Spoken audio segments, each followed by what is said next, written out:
Assalamualaikum warahmatullahi wabarakatuh. Perkenalkan, kami dari kelompok 9A, kelas pengembangan bahan ajar digital, ingin mempresentasikan materi ekosistem di kelas 5, tema 5. Sebelum memulai pembelajaran, alangkah baiknya kita berkenalan terlebih dahulu. Pada kelompok 9 ini yang beranggotakan Aulia Nurjana, Delia Maharani, Latifa Menawati, dan juga Putri Salma N. Pada materi pertama, kita akan membahas tentang pengertian ekosistem. Nah, ekosistem itu merupakan suatu sistem ekologi yang terbentuk oleh hubungan timbal balik tak terpisahkan antara makhluk hidup dengan lingkungannya. Ekosistem sebagai suatu tatanan kesatuan yang secara utuh dan menyeluruh antara segenap unsur lingkungan hidup dan saling mempengaruhi. Kemudian terdapat komponen ekosistem. Komponen ekosistem merupakan bagian dari suatu ekosistem yang menyusun ekosistem ini sendiri sehingga terbentuk sebuah ekosistem. Komponen dalam ekosistem kemudian dibagi lagi menjadi dua macam, yaitu komponen hidup dan juga komponen tak hidup. Selain itu, komponen hidup dapat disebut juga sebagai komponen biotik dan komponen tak hidup dapat disebut sebagai komponen abiotik. Sekarang kita akan membahas terlebih dahulu komponen dari biotik atau komponen hidup. Komponen biotik pada suatu ekosistem adalah makhluk hidup itu sendiri, sebab ekosistem tak akan pernah terbentuk tanpa adanya makhluk hidup di dalamnya. Keberadaan makhluk hidup kemudian membentuk suatu rantai makanan dalam suatu ekosistem. Adapun beberapa contoh dari komponen biotik yang ada di lingkungan sekitar kita, antara lain yang pertama itu ada produsen atau organisme autotrof. Disebut sebagai produsen karena organisme ini mampu membuat makanannya sendiri. Bahkan ia membuat makanan bagi organisme lain yang tinggal di ekosistem. Produsen kemudian akan membuat makanan dengan menyerap senyawa serta zat-zat anorganik yang akan diubah menjadi senyawa organik melalui suatu proses yang dinamakan sebagai fotosintesis. Dan yang kedua, ada organisme heterotrof atau konsumen. Organisme heterotrof adalah organisme yang menggunakan bahan-bahan organik dari organisme lain yang digunakan sebagai sumber energi dan makanannya. Sebagai contoh adalah manusia dan hewan. Ketiganya nanti dibagi lagi berdasarkan makanannya menjadi herbivora, karnivora, serta omnivora. Selanjutnya, pada komponen biotik ketiga itu ada pengurai. Pengurai adalah organisme yang bekerja untuk merubah bahan-bahan organik dari organisme yang telah mati menjadi senyawa anorganik melalui suatu proses yang dinamakan dekomposisi. Beberapa contoh pengurai atau dekomposer yang ada di sekitar lingkungan tempat kita tinggal adalah ganggang, jamur, bakteri, cacing, dan lain sebagainya. Selanjutnya, terdapat komponen abiotik atau tak hidup. Komponen abiotik adalah komponen yang terdiri dari benda-benda bukan makhluk hidup tetapi ada di sekitar kita dan ikut mempengaruhi kelangsungan hidup. Beberapa jenis komponen abiotik yaitu suhu, sinar matahari, air, angin, udara, kelembaban udara, dan banyak lagi benda mati yang ikut berperan dalam ekosistem. Yang selanjutnya yaitu terdapat ekosistem akuatik atau air. Ekosistem akuatik adalah ekosistem di dalam dan di sekitar badan air yang berbeda dengan ekosistem darat. Ekosistem akuatik ini merupakan ekosistem yang lingkungannya sebagian besar adalah air, yang menjadi tempat tinggal makhluk hidup yang hidup di air, serta amfibi yang hidup di dua alam.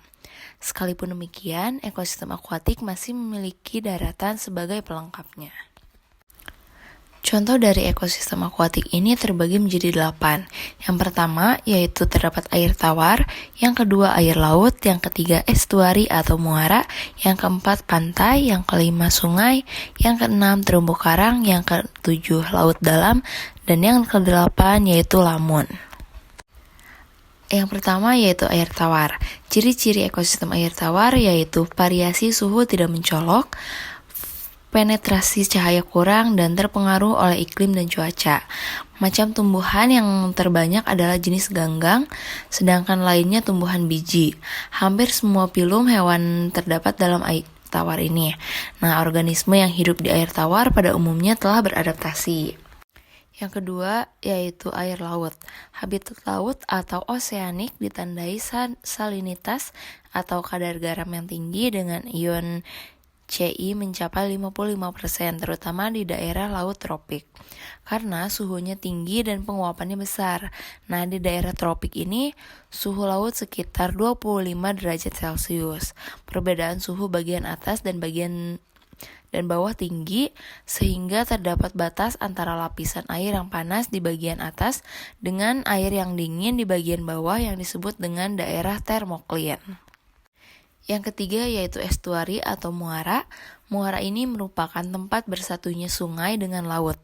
Nah, estuari ini sering dipagari oleh lempengan lumpur intertidal yang luas atau rawa garam.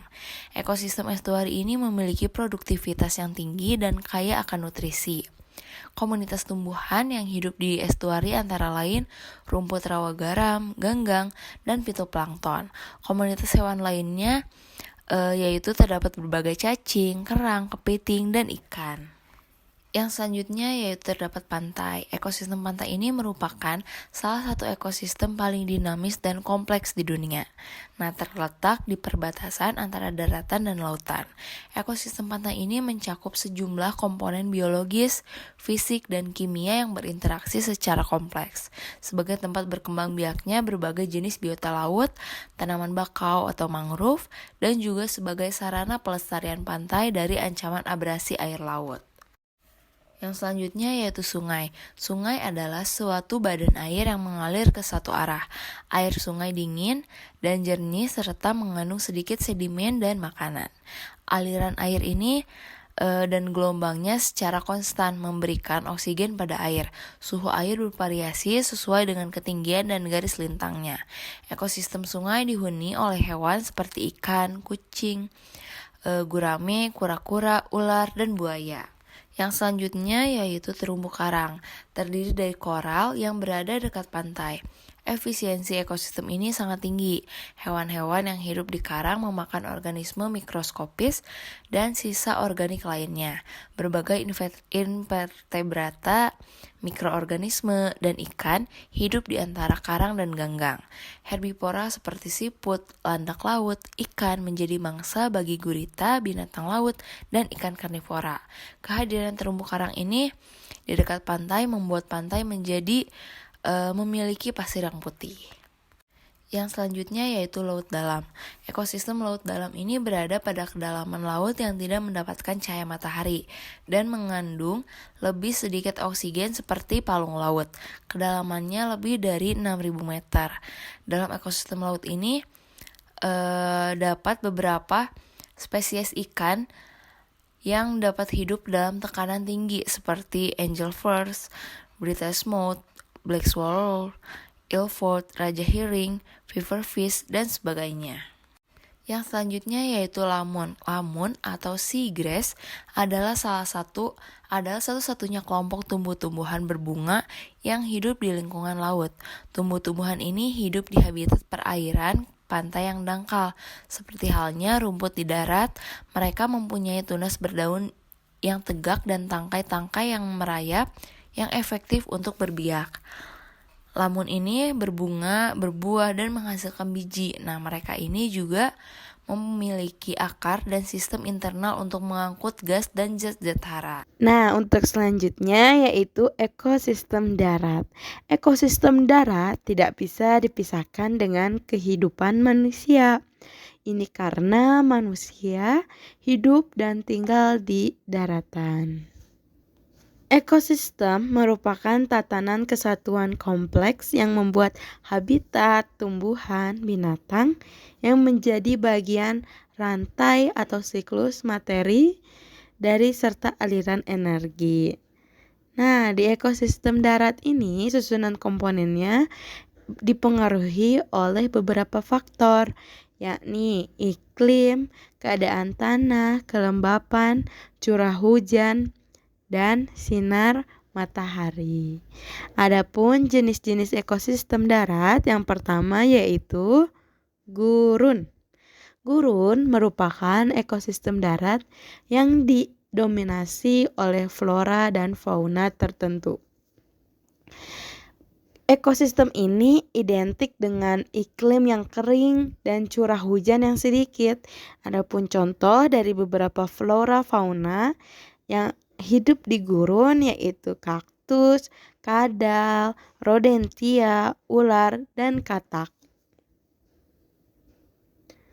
Nah, selanjutnya yaitu hutan hujan. Ekosistem ini didominasi oleh pohon-pohon tinggi dan dihuni beberapa beragam spesies. Beberapa tumbuhan khas hutan hujan tropis seperti anggrek, rotan, dan sebagainya. Sedangkan hewan yang hidup di daerah hutan hujan ini yaitu ada harimau, babi hutan, badak, kera, dan burung hantu. Selanjutnya yaitu ekosistem taiga. Taiga adalah hutan yang terdiri dari satu spesies, misalnya spesies pinus ataupun konifer, di mana semak dan tumbuhan basah di sini sangat jarang karena hewan yang hidup ini yaitu ada rusa besar dan beruang hitam. Selanjutnya yaitu tundra. Tundra merupakan bioma tempat terhambatnya pertumbuhan karena rendahnya suhu lingkungan. Nah, tumbuhan yang banyak hidup di ekosistem tundra ini yaitu sphagnum, lichen, atau rumput. Jadi di ekosistem ini jarang ditemui tumbuhan seperti pohon-pohon. Selanjutnya yaitu padang rumput. Padang rumput adalah ekosistem yang terjadi di daerah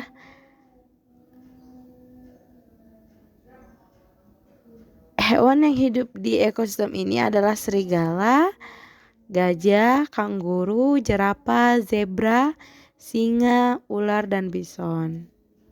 Nah, anak-anak, setelah tadi kita membahas mengenai ekosistem darat dan ekosistem air, ekosistem selanjutnya yang akan kita bahas yaitu ekosistem buatan. Ekosistem buatan merupakan ekosistem yang diciptakan manusia untuk memenuhi kebutuhannya. Ekosistem buatan memiliki ciri atau karakteristik tersendiri. Karakteristik yang dimaksud yaitu kurang heterogen sehingga bersifat labil. Maka dari itu, dalam membuat ekosistem buatan dibutuhkan bantuan energi dari luar yang harus diusahakan oleh manusia.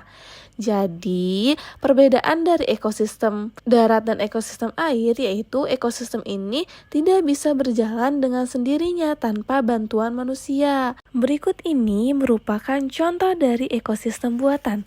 Yang pertama ada sawah, yang kedua ada kolam, yang ketiga ada kebun binatang, yang keempat ada bendungan, yang kelima ada perkebunan, dan yang keenam ada rumah kaca. Yuk kita simak satu persatu. Yang pertama adalah ekosistem sawah.